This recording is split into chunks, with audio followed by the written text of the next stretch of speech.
بسم اللہ الرحمن الرحیم۔ سامعین کرام، آپ سن رہے ہیں انسپکٹر نواز خان سیریز کے سلسلے کی ایک اردو کہانی 1 فٹ لمبی گردن، جس کے مصنف ہیں طاہر جاوید مغل، اور یہ اس سلسلے کی پہلی قسط ہے۔ مجھے امید ہے آپ کو میری یہ کاوش بھی پسند آئے گی۔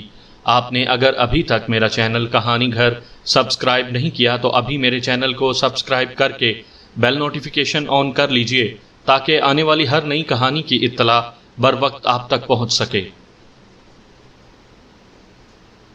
ہوشیار پور سے 15-20 میل دور شاہ کوٹ نامی ایک قصبہ ہے۔ ان دنوں اس کی آبادی 2-2.5 ہزار کے لگ بھگ تھی۔ قصبے کے نواح میں ایک بہت کھلا میدان تھا، جہاں ایک ٹوٹی پھوٹی بارہ-دری، ایک خستہ حال تالاب، چند برجیاں اور بہت سا جھاڑ جھنکاڑ تھا۔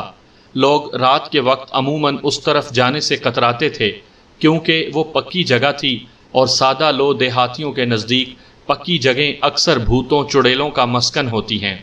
سردیوں کے دن تھے، تھانے میں کہیں دھوپ نہیں آتی تھی۔ صبح سویرے عملے کے کئی افراد دھوپ سینکنے کے لیے چھت پر چڑھ جاتے تھے۔ کبھی کبھی میں بھی وہاں پر جا بیٹھتا تھا۔ تھانے کی چھت کمزور تھی، اس لیے بلال شاہ کا خوب مذاق بنتا تھا۔ وہ چھت پر آ جاتا تو سب خیر خیریت کی دعائیں مانگنے لگتے۔ ASI فرزند علی کا خیال تھا کہ بلال شاہ یہ چھت گرا کر ہی دم لے گا۔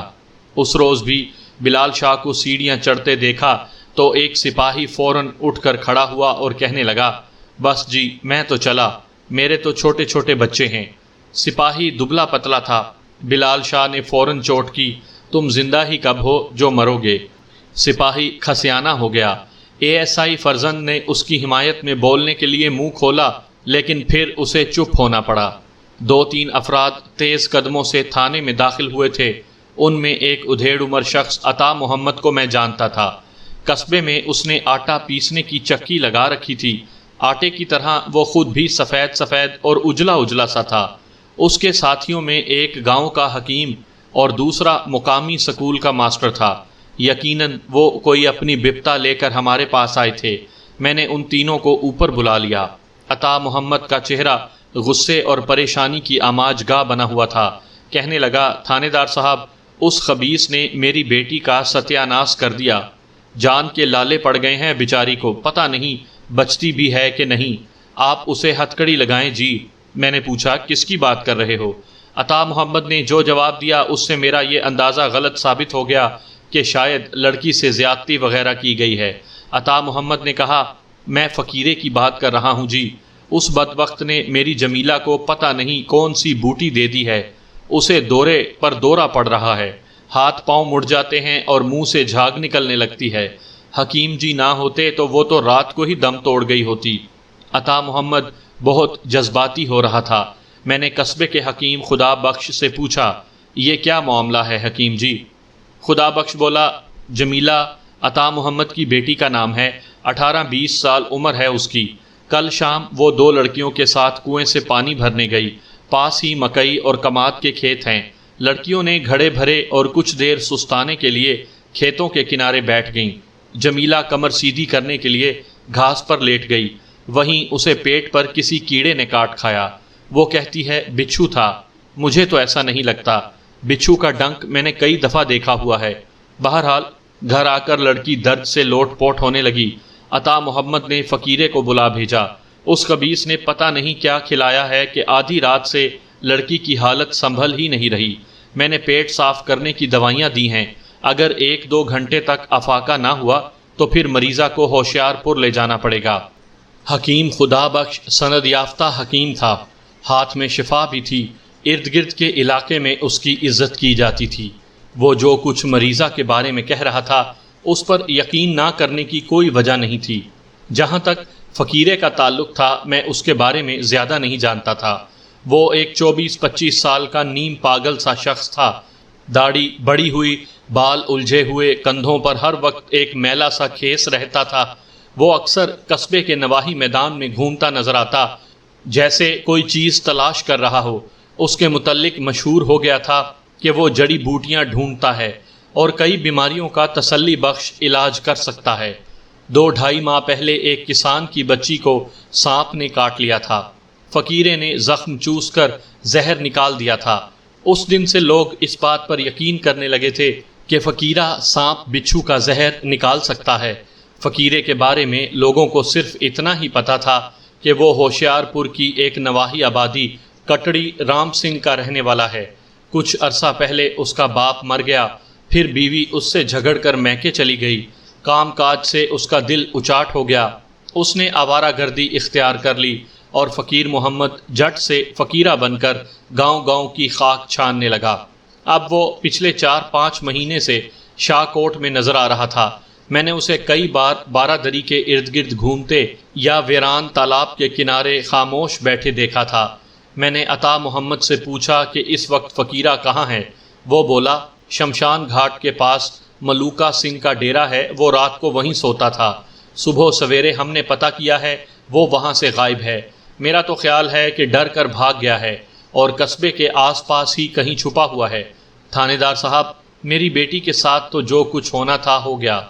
اللہ کی مہربانی اور حکیم جی کی کوششوں سے اس کا سخت وقت ٹل گیا ہے اور آگے بھی انشاءاللہ اچھا ہی ہوگا، مگر میرے دل پر جو چوٹ لگی ہے میں آپ کو بتا نہیں سکتا۔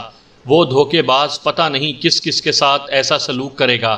چند ٹکوں کی خاطر لوگوں کی جانوں سے کھیلتا ہے وہ۔ ایسے شخص کو تو پھانسی دے دینی چاہیے۔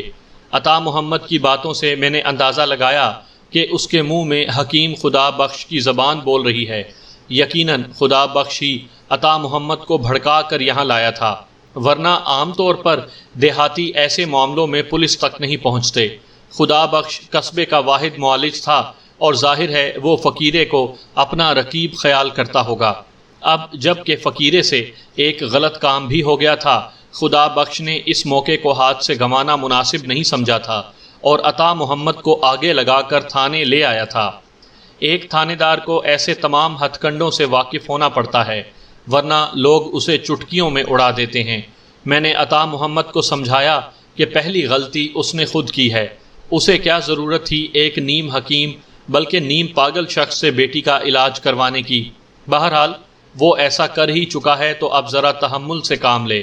ہم فقیرے کو ڈھونڈتے ہیں، وہ بھی ڈھونڈے۔ فقیرے کا بیان آنے کے بعد ہی طے ہوگا کہ یہ کیس قابل دست اندازی پولیس ہے یا نہیں۔ حکیم خدا بخش اور ماسٹر نذیر نے 1-2 نکتے اٹھانے کی کوشش کی، لیکن میں نے جوابی نکتے اٹھا کر ان کا منہ بند کر دیا۔ عطا محمد کو بھی تسلی تشفی دی اور ان تینوں کو رخصت کر دیا۔ بعد ازاں میں نے ASI فرزند علی سے کہا کہ وہ ملوکا سنگھ کے ڈیرے پر جائے اور پتہ کرے کہ فقیرہ واقعی غائب ہوا ہے یا کہیں ادھر ادھر گیا ہوا تھا۔ ASI نے 1-1.5 گھنٹے بعد آ کر یہ بتایا کہ فقیرہ واقعی غائب ہے۔ اس نے کہا ملوکا سنگھ نے اپنے ڈیرے پر اسے ایک چھوٹا سا کمرہ دے رکھا ہے۔ کمرے میں فقیرے کا پھٹا پرانا بستر پڑا ہے، لیکن کپڑے، جوتے اور دوسرا سامان وہاں موجود نہیں۔ لگتا ہے وہ یہ چیزیں اپنے ساتھ ہی لے گیا ہے۔ ملوکا سنگھ کا کہنا ہے کہ رات 9-10 بجے کے قریب فقیرہ بہت گھبرایا ہوا ڈیرے پر آیا تھا اور اپنے کمرے میں گھس کر اندر سے کنڈی لگا لی تھی۔ رات پچھلے پہر ایک نوکر نے دیکھا تو کمرے کا دروازہ چوپٹ کھلا ہوا تھا اور فقیرہ اندر موجود نہیں تھا۔ لڑکی کی جان بچ گئی تھی۔ یوں یہ کیس زیادہ اہم نہیں رہا۔ ممکن تھا 4-6 ہفتے میں فقیرے کا نام بھی ہمارے ذہن سے نکل جاتا، لیکن پھر ایک ایسا واقعہ ہوا جس نے اس معاملے کو پھر سے دلچسپ بنا دیا۔ یہ دلچسپی پیدا کرنے کا سہرا بلال شاہ کے سر تھا۔ ایک روز صبح سویرے وہ جوش میں تمتمایا ہوا تھانے پہنچ گیا۔ اس کی مونچھوں پر لسی کی جھاگ نہیں تھی۔ اس کا مطلب تھا کہ اس نے ابھی ناشتہ بھی نہیں کیا۔ کہنے لگا خان صاحب، فقیرے کا پتہ چلا لیا میں نے۔ یہ اطلاع واقعی دھماکہ خیز تھی۔ کہاں ہے؟ میں نے پوچھا۔ ملوکا ہی کے ڈیرے پر ہے، اس نے چھپا رکھا ہے اسے۔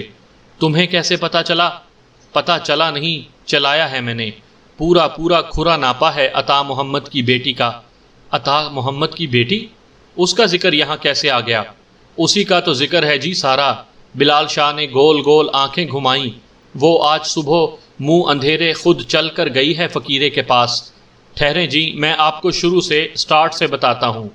میں نے رات کو کدو گوشت کھا کر اوپر سے گرم دودھ پی لیا تھا۔ پھر میرا سسر آ گیا تو اس کے ساتھ بیٹھ کر تھوڑا سا باداموں والا گڑ بھی کھا لیا۔ تازہ گڑ کا آپ کو پتہ ہی ہے کتنا گرم ہوتا ہے۔ صبح سویرے مجھے کھیتوں میں جانا پڑ گیا۔ میرے تو خواب و خیال میں بھی نہیں تھا کہ کدو گوشت سے شروع ہونے والی بات عطا محمد کی بیٹی جمیلہ پر ختم ہوگی۔ جوں ہی میں مغلوں والی گلی سے نکلا ہوں، سامنے جمیلہ نظر آئی۔ اس کا منہ دوسری طرف تھا۔ میں نے اسے سرخ چادر سے پہچانا۔ پورے قصبے میں صرف اسی کے پاس ایسی چادر ہے۔ وہ تیزی سے ملوکہ سنگھ کے ڈیرے کی طرف جا رہی تھی۔ مجھے شک پڑ گیا۔ دیواروں کے سائے میں میں اس کے پیچھے گیا۔ شریفے کی ہٹی کے سامنے پہنچ کر وہ رک گئی۔ یہاں سے دو راستے نکلتے ہیں، ایک ملوکہ سنگھ کے ڈیرے میں چلا جاتا ہے اور دوسرا شمشان گھاٹ کے ساتھ ساتھ کھیتوں کی طرف نکل جاتا ہے۔ یہاں پہنچ کر جمیلہ ذرا ٹھٹکی۔ اس نے دائیں بائیں دیکھا اور تیزی سے ڈیرے کے احاطے میں چلی گئی۔ ڈیرے کے اندر اور برانڈے میں سب سو رہے تھے۔ وہ گلی والی دیوار کے ساتھ ساتھ چلتی پچھواڑے میں آ گئی۔ میں نے بھی ہمت کی اور اس کے پیچھے پچھواڑے میں آ گیا۔ یہاں ایک بھوسے والی کوٹڑی کے سامنے پہنچ کر جمیلہ نے آہستہ سے دروازے پر دستک دی۔ چند سیکنڈ بعد دروازہ کھلا اور کوئی لالٹین پکڑے کھڑا نظر آیا۔ میں فوراً پہچان گیا، وہ فقیرہ تھا۔ جمیلہ فوراً اندر چلی گئی اور دروازہ بند ہو گیا۔ میں کچھ دیر وہاں کھڑا رہا، پھر ڈیرے سے باہر آ گیا۔ گلی کے سرے پر کھڑا ہو کر میں جمیلہ کا انتظار کرنے لگا۔ وہ کوئی آدھ گھنٹے بعد باہر نکلی اور جس راستے سے آئی تھی اسی راستے واپس گھر چلی گئی۔ میں نے وہاں سے موڑ کاٹا اور سیدھا آپ کے پاس یہاں آ گیا۔ ابھی تو ناشتہ بھی نہیں کیا ہے میں نے کہا ناشتے کو گولی مارو، تمہاری اطلاع سے پتہ چلتا ہے کہ فقیرہ اس وقت ملوکے کے ڈیرے پر ہے۔ اگر واقعی ایسا ہے تو ہمیں وقت ضائع نہیں کرنا چاہیے۔ بلال شاہ نے اسبات میں سر ہلا دیا۔ میں نے اسی وقت عملے کے 3 آدمی ساتھ لیے اور ملوکہ سنگھ کے ڈیرے کی طرف روانہ ہو گیا۔ بلال شاہ کی اطلاع بالکل درست نکلی۔ ملوکہ سنگھ کے ڈیرے پر پچھواڑے کی ایک کوٹڑی سے فقیرہ برآمد ہو گیا۔ لگتا تھا وہ کئی دنوں سے نہیں نہایا۔ لباس کا بھی برا حال تھا۔ اس نے گرفتاری کے وقت زیادہ مزاحمت نہیں کی، بس اتنا کہا میں بے قصور ہوں، مجھے کیوں پکڑتے ہو، میں نے کچھ نہیں کیا۔ ہم اسے تھانے لے آئے۔ ملوکہ سنگھ کو بھی تھانے طلب کر لیا گیا۔ ملوکہ 25-26 برس کا شوقین مزاج زمیندار تھا۔ قصبے کے بڑے چودھری سے اس کی رشتہ داری بھی تھی۔ اسے پتا تھا کہ تھانے میں اس کا لحاظ کیا جائے گا۔ وہ بڑے اطمینان سے تھانے چلا آیا اور آتے ساتھ ہی اس نے اعتراف کر لیا کہ فقیرہ اس کے ڈیرے پر تھا۔ وہ کہنے لگا سچی بات ہے تھانے دار صاحب، مجھے اس بندے سے ہمدردی ہے۔ پتہ نہیں خود کو کیا روگ لگائے بیٹھا ہے، ویسے نیت کا برا نہیں۔ ہو سکتا ہے غلطی سے اس نے عطا محمد کی بیٹی کو کوئی نقصان والی دوا دے دی ہو، مگر جان بوجھ کر یہ کسی کو نقصان نہیں پہنچا سکتا۔ یہ تو کسی سے دوا کے پیسے بھی نہیں لیتا، کوئی زبردستی دے جائے تو اور بات ہے۔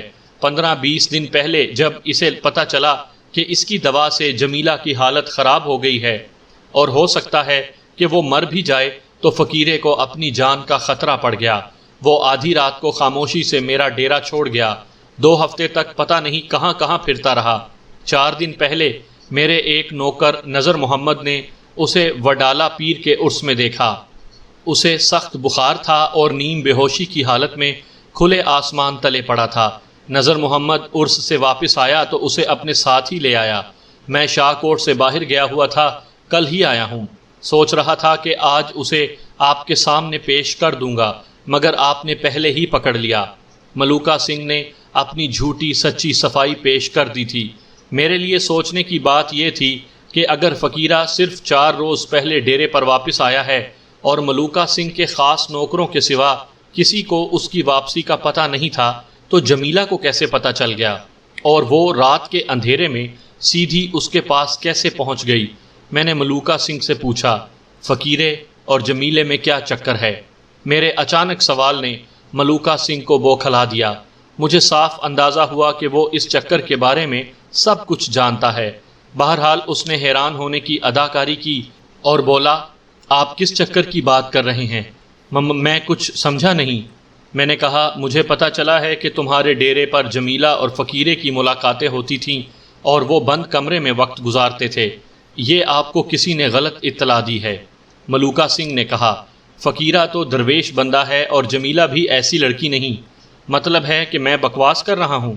نہیں جی، میرا مطلب ہے کہ مجھے اپنے کانوں پر یقین نہیں آ رہا۔ چند ضروری سوالات کرنے کے بعد میں نے ملوکہ سنگھ کو واپس بھیج دیا اور فقیرے کو بلا لیا۔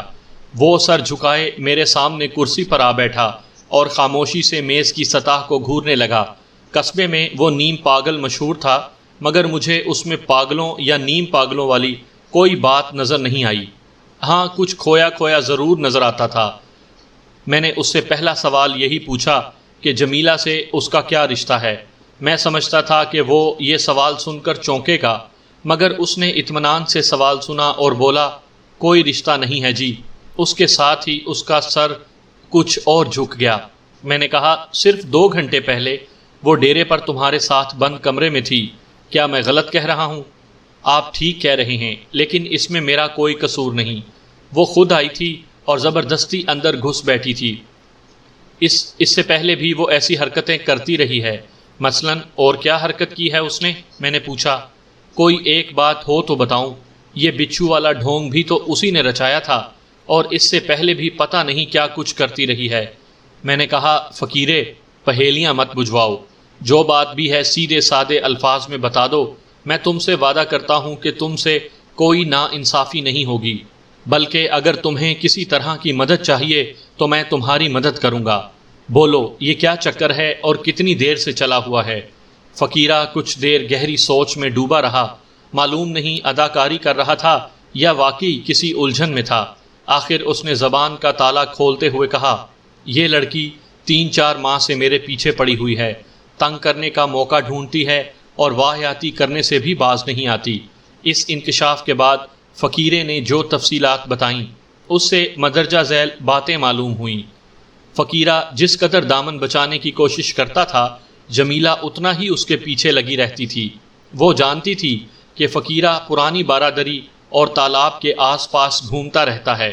اس نے وہاں آنے جانے کے لیے مٹی کھودنے کا بہانہ ڈھونڈ لیا۔ تالاب کے ارد گرد کی مٹی بہت چکنی تھی اور دیواروں کو لیپنے میں استعمال ہو سکتی تھی۔ وہ 1-2 سہیلیوں کے ساتھ اکثر وہاں مٹی کھودنے پہنچ جاتی تھی۔ اس کی کئی سہیلیوں کو یہ بات معلوم تھی کہ جمیلہ جڑی بوٹیوں والے فقیرے کے چکر میں ہے۔ 3 ہفتے پہلے بچھو کاٹنے کا ڈرامہ بھی جمیلہ نے فقیرے کے لیے ہی کیا تھا۔ اس نے کسی نوکیلی شے سے پیٹ پر زخم لگایا تھا اور بچھو کا واویلا کرنے لگی تھی۔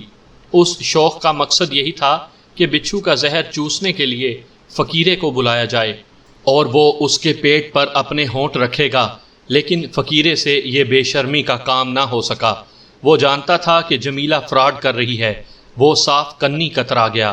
جب جمیلہ کے باپ نے زیادہ مجبور کیا تو اس نے ایک کھلانے والی دوا اسے دے دی اور جان چھڑا کر وہاں سے چلا آیا۔ میں نے فقیرے سے پوچھا، تم جانتے نہیں تھے کہ اس دوا کا کیا اثر ہو سکتا ہے اگر وہ مر جاتی تو؟ وہ بولا، میں تو خود حیران ہوں، وہ دوا ایسی نہیں ہے کہ اس سے نقصان پہنچ سکتا۔ ہو سکتا ہے کہ اس کی طبیعت کسی اور وجہ سے بگڑی ہو۔ میرے پہنچنے سے پہلے گھر والوں نے اپنے طور پر بھی اس کا دوا دارو کیا تھا۔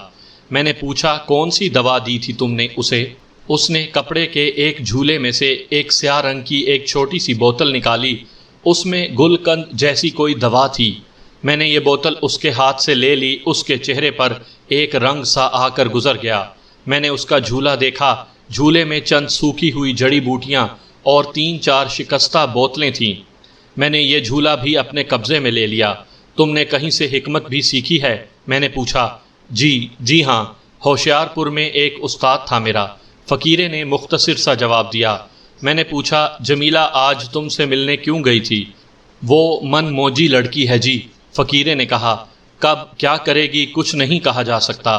میرا تو خیال تھا کہ اب وہ پیچھا چھوڑ دے گی، لیکن آج صبح سویرے اس نے پھر دروازہ آ کھٹکھٹایا۔ اندر آ کر وہ رونے لگی، کہنے لگی کہ میں اسے معاف کر دوں، اس کی وجہ سے مجھے بہت پریشانی اٹھانی پڑی ہے۔ اس نے اقرار کیا کہ بچھو کے کاٹنے کا اس نے صرف ڈھونگ رچایا تھا۔ پھر تم نے اسے کیا جواب دیا؟ میں نے کیا کہنا تھا جی، یہی کہا کہ میں نے اسے معاف کیا، میرے خدا نے معاف کیا، وہ اپنا چلن ٹھیک کر لے، اس میں بدنامی کے سوا اور کچھ نہیں ملے گا۔ میں نے پوچھا، تم نے یہ نہیں کہا کہ تم شادی شدہ ہو اور ہوشیار پور میں تمہارے بیوی بچے ہیں؟ اس سوال پر وہ ایک دم خاموش ہو گیا۔ اس کے ماضی کے بارے میں نے جب بھی کوئی سوال پوچھا وہ اسی طرح گمسم ہو گیا تھا۔ مجھے صاف اندازہ ہو رہا تھا کہ فقیرہ اپنے بارے میں بہت کچھ چھپا رہا ہے۔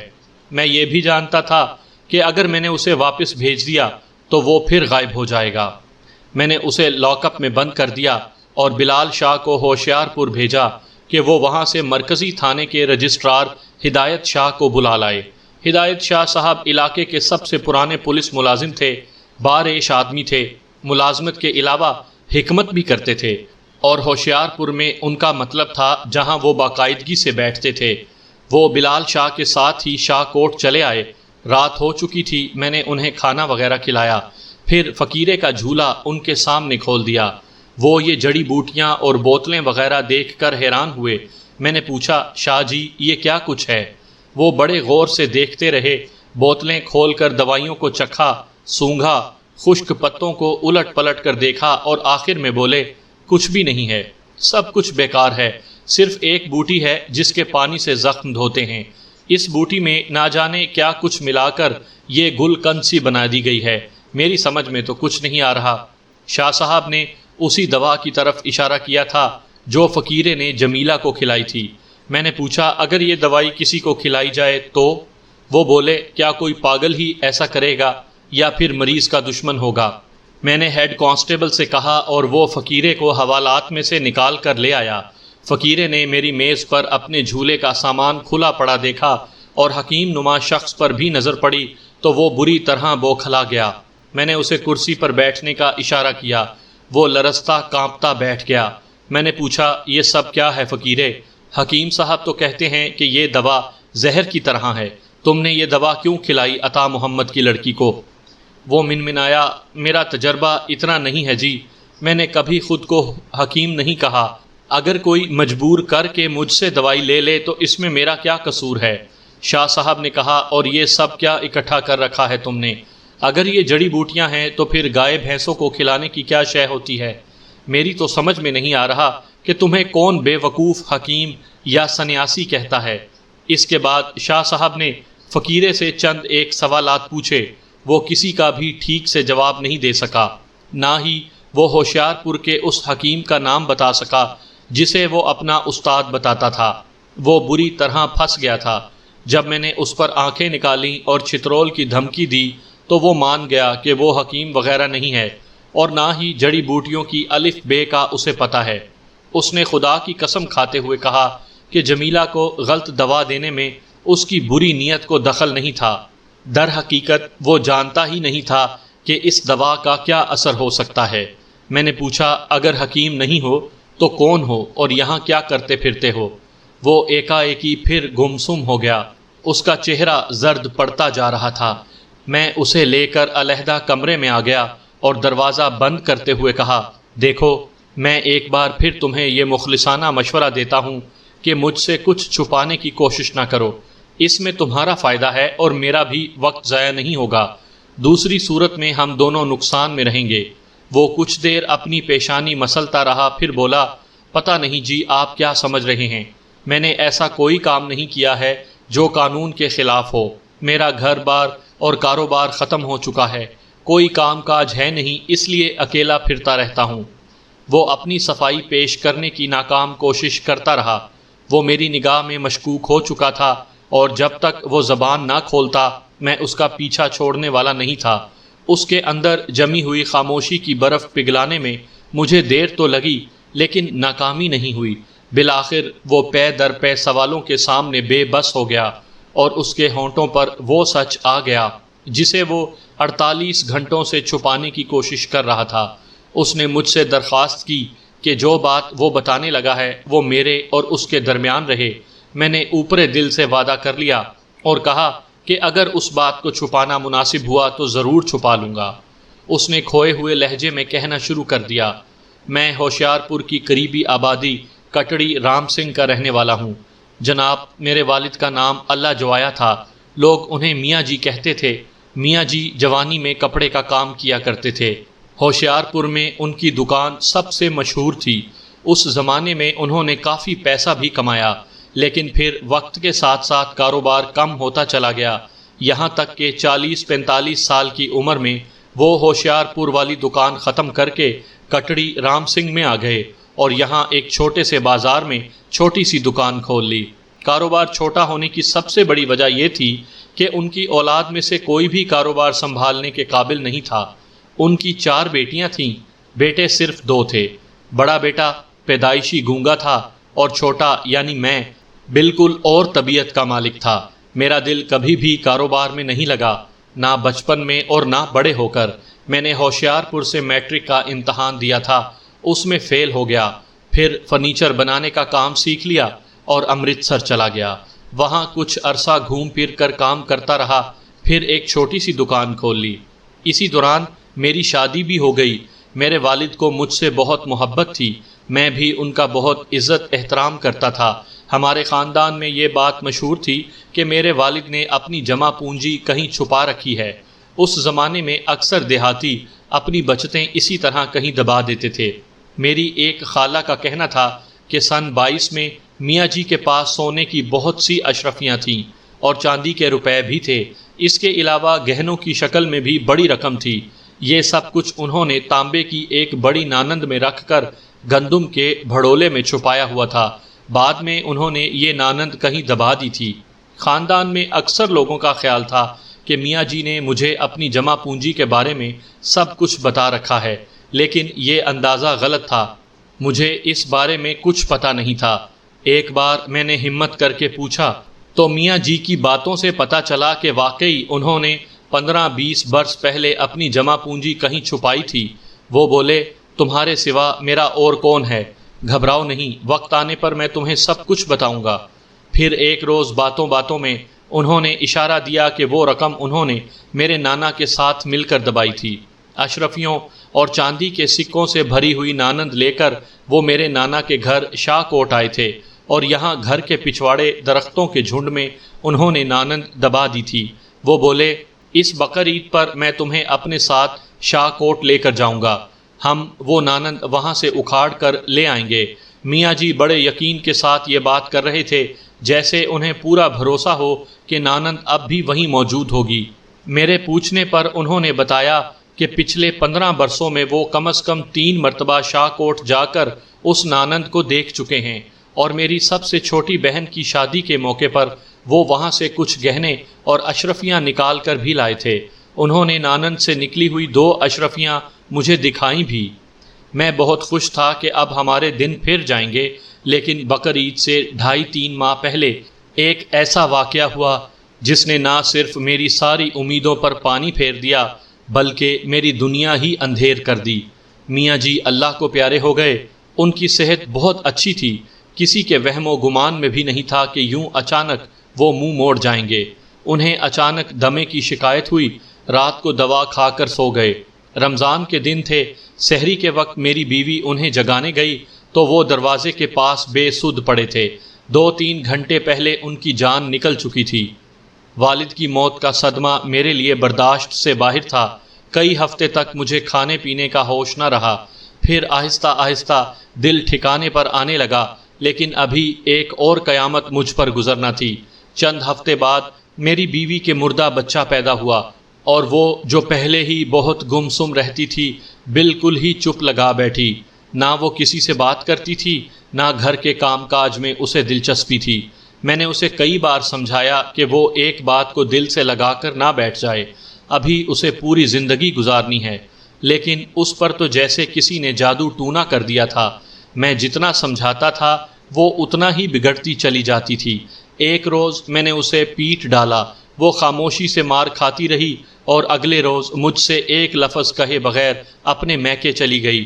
میری اکلوتی بچی بھی اس کے ساتھ تھی۔ وہ دن اور آج کا دن اس عورت نے مجھے اپنی صورت نہیں دکھائی۔ نہ جانے کیوں مجھے وہم ہے کہ اسے کوئی بیماری لگ چکی ہے، اور اس بیماری کی وجہ سے ہی وہ مجھ سے دور چلی جانا چاہتی تھی۔ میری مار پیٹ تو بہانہ بن گئی، یہ بہانہ نہ بنتا تو وہ کوئی اور بہانہ ڈھونڈ لیتی۔ میں نے سنا ہے کہ کئی بیماریاں چھوت کی ہوتی ہیں، جیسے ٹی بی وغیرہ۔ کیا پتہ اسے بھی کوئی ایسا روگ ہو، یا پھر اسے وہم ہو گیا ہو کہ اسے روگ ہے۔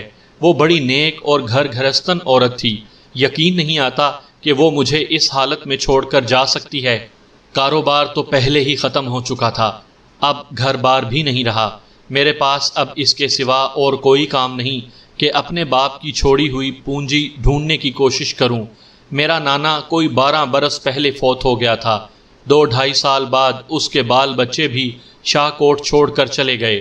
یہ ساری زمین سیم اور کلر کا شکار ہو گئی تھی، کھیتیاں برباد ہو گئی تھیں، ایک دانہ نہیں اگتا تھا یہاں۔